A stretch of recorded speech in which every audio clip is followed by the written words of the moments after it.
लोकांनी तिथे काही स्थानिक लोकांच्या मदतीनं आपल्याकडं इथं कुठेतरी अतिक्रमण निघालं पाहिजे आणि आपल्या सर्व माता भगिनी असतील, युवक असतील, आपल्या सर्वच लोकांना तिथं कुठेतरी दर्शनाला जात असताना कुठेतरी आपल्याला एक मोकळ्या मनानं तिथं जाता आलं पाहिजे. याच्याकरता आज रस्ता रोकोचं आंदोलन हे प्रातिनिधिक स्वरूपामध्ये आज या ठिकाणी पुकारण्यात आलं होतं सकल हिंदू समाजाच्या वतीनं आणि त्याला मार्गदर्शन करण्याकरता सकाळी जवळपास 9:30 पावणे 10 वाजता या राज्यामधील एक दमदार आमदार पडळकर साहेब हे स्वतः या ठिकाणी येऊन आपल्याला मार्गदर्शन करून गेलेले आहेत आणि त्यांच्या मागणीप्रमाणे इथल्या आपल्या स्थानिक प्रशासनाने या ठिकाणी आपल्याला लेखी स्वरूपाचं आश्वासन देखील दिलेलं आहे. तर आज आपण पाहतो की आज हे लेखी स्वरूपाचं आश्वासन तिथं आपल्या महसूल प्रशासनाने प्रांत साहेबांनी आपल्याला त्यांनी दिलेलं आहे.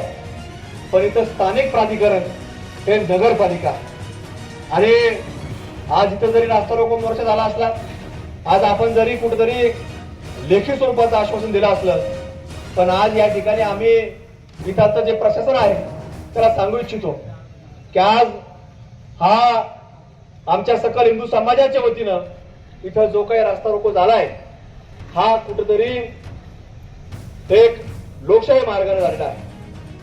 पण आता जर हे तुम्ही लेखी आश्वासन जर पूर्तता केली नाही, दिलेला शब्द, दिलेलं वचन हे जर पाळलं झालं नाही तर तुम्हाला सांगतो इथं आम्ही सगळे सकल हिंदू समाजाच्या वतीनं लोकशाही आंदोलन केल्याशिवाय देखील या ठिकाणी राहणार नाही आणि त्या ठिकाणी असणाऱ्या जिहादी लोकांनी जे काही अतिक्रमण केलंय, मंदिरं जर मोकळी होत नसतील, ज्या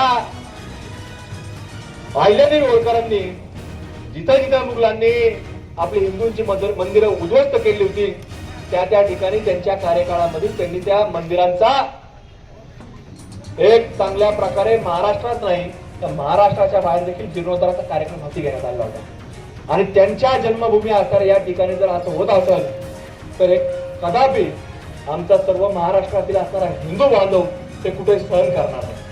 आणि म्हणून आता हा फक्त लोकशाही मार्गाने झालेला एक वेगळा आपल्याला कुठतरी विनंती या ठिकाणी करण्याकरता आम्ही सगळे बांधव या ठिकाणी आलो.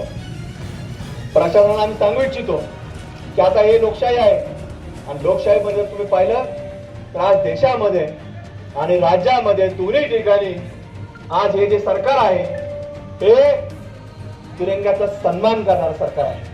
आज हे सरकार जे आहे हे तिरंग्याचं रक्षण करणारं सरकार आहे आणि इथं जे लोक आज मंदिराचे पुढे अतिक्रमण करतात, स्वतःचा व्यवसाय करतात, घरं बांधतात, ही लोक हे तिरंग्याचे सन्मान किंवा त्याची आबरू राखण्याचं काम करणारे लोक नाही. तर आपण काश्मीरमध्ये पाहिलं की त्यांनी आपल्या लोकांना विचारलं तू कुठल्या जातीचा आहे, तू कुठल्या धर्माचा आहे. मग आपल्या ते लोक गेले, त्यांनी सांगितलं कुठला धर्म आहे आणि त्यांना त्यांचं उत्तर देखील दिलं. पण ते थांबणार नाही.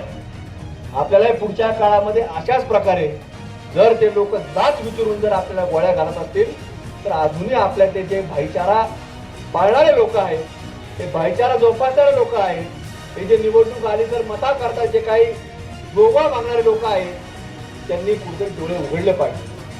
ते कुठेतरी सांगतात आम्ही काही ठिकाणी ऐकलं ते म्हणले असं नाही घडलं, तसं नाही घडलं. आता याचं कोण होतं पाहायला? आता ज्या घडलं त्या लोकांनी तिला सांगितलं की आमच्या पुरुष मंडळीला विचारलं की काय जाते, काय धर्म आहे. काही जण तर तुम्हाला सांगतो त्याला ते कलमा पडायला लावलं, त्याला जर पडता आलं नाही त्याला गोळ्या घातल्या. म्हणजे इतकं सगळं हे भारत देशामध्ये घडत असताना कुठेतरी आज आपल्या प्रत्येक गाव खेड्यामध्ये, शहरांमध्ये, छोट्या मोठ्या वाडी वस्तीवर जर आपल्याला कुठेतरी याची जर जाण नसेल तर आपल्याला तुम्हाला सांगतो या देशामध्ये सुद्धा आपण राहू नये.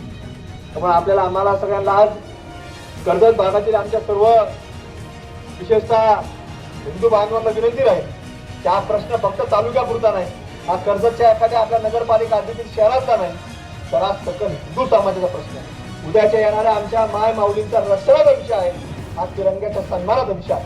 आणि म्हणून आपण प्रत्येकाने याच्यावर जाणलेले पाहिलं पाहिजे.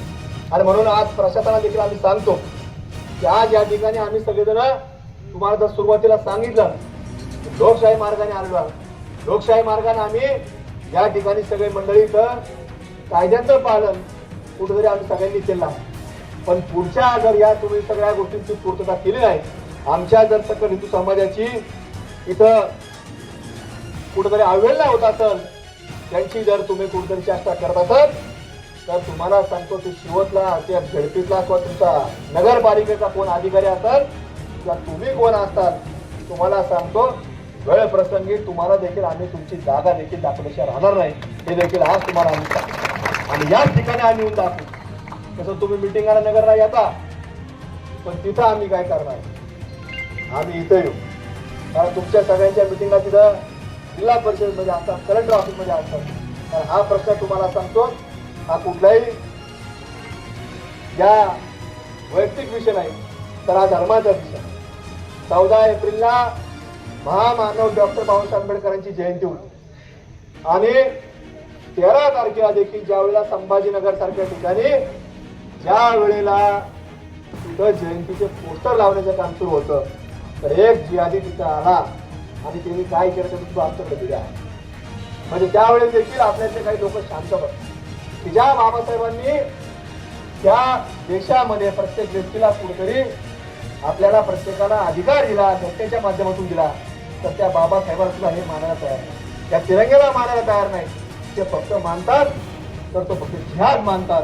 आणि तो मग कुठलाही असो, लव्ह जिहाद असो, लँड जिहाद असो, किंवा आपण पाहिलं की तिथं सलमान नाही पडता आले तर मर्डर जिहाद सुद्धा त्या ठिकाणी त्या लोकांनी केला. पण याच्या बाबतीमध्ये आपण सर्वांनी आता आज कुठेतरी आपण खबरदारी घेतली पाहिजे. आणि म्हणून आजचा जो काय आपला राष्ट्र रोको होता, सकल हिंदू समाजाच्या सगळ्या मान्यवरांनी पडळकर साहेब या ठिकाणी आणि नंतर त्या सगळ्या आपण निवेदन स्वीकारलेलं आहे, मागण्या आपल्या प्रशासनाने मान्य केलेल्या आहेत. पण आज इथं हा विषय थांबणार नाही.